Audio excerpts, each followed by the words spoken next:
So you probably know a guy who's been through periods of getting into great shape before letting themselves go and ending up in much worse shape than when they started. And this seems to be their pattern of weight loss and weight gain. We'll call this guy Frank.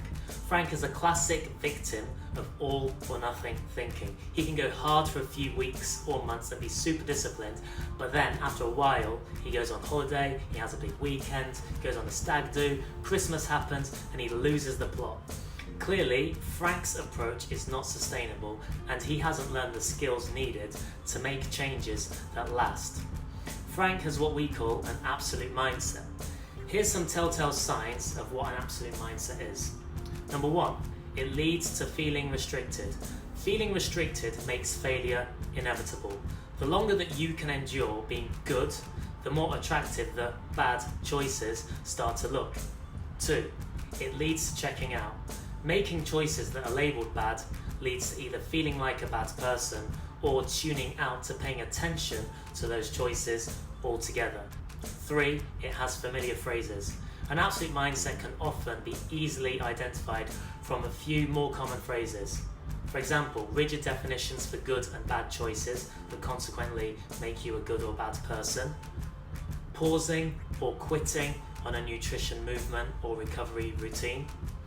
Failing or crashing, falling off the wagon or having the wheels come off. Now, if you catch yourself thinking or talking that way, notice what's happening in those moments. In those moments, how could you reframe the situation? So, what's the alternative? Now, you probably know another guy who's always been healthy and is in great shape and isn't showing any signs of getting out of shape. Let's call this guy Felix. Felix has mastered adherence and consistency. He's clearly able to eat well and train well without too much effort and maintain some kind of balance. So the way I coach you guys is to be more like Felix. Felix has learned the skills and mindset needed to fit a sustainable training and nutrition regime and fit that into his hectic lifestyle, not just for 90 days but every day. Now, one key mindset he's adopted is thinking on a continuum. Thinking on a continuum aims for incremental progress rather than perfection. How does this apply to nutrition? Now, unless it's poisonous, there's no such thing as a universally good or bad food. Every food has pros and cons. Every food will be more or less right for you depending on the situation. Rather than a simple good or bad, it's more reasonable to assess choices on a continuum of better to worse for that moment.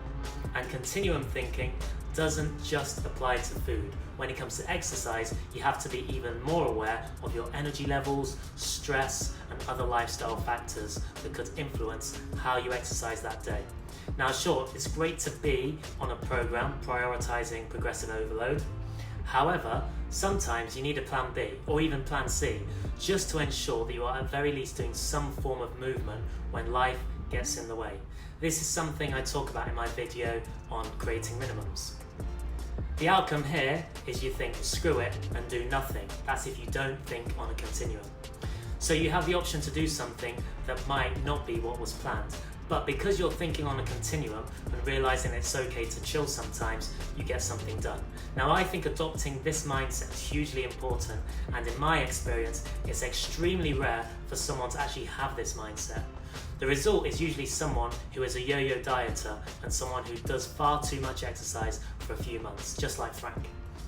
Now, sure, they get great results in the short term and look good for a few weeks, but then they completely check out and do nothing for months. This is not sustainable, so start thinking on a continuum. You'll get stronger and leaner and more energized, not just for your next beach holiday, but for the rest of your lives. Thanks for watching, and I'll see you in the next video. Peace.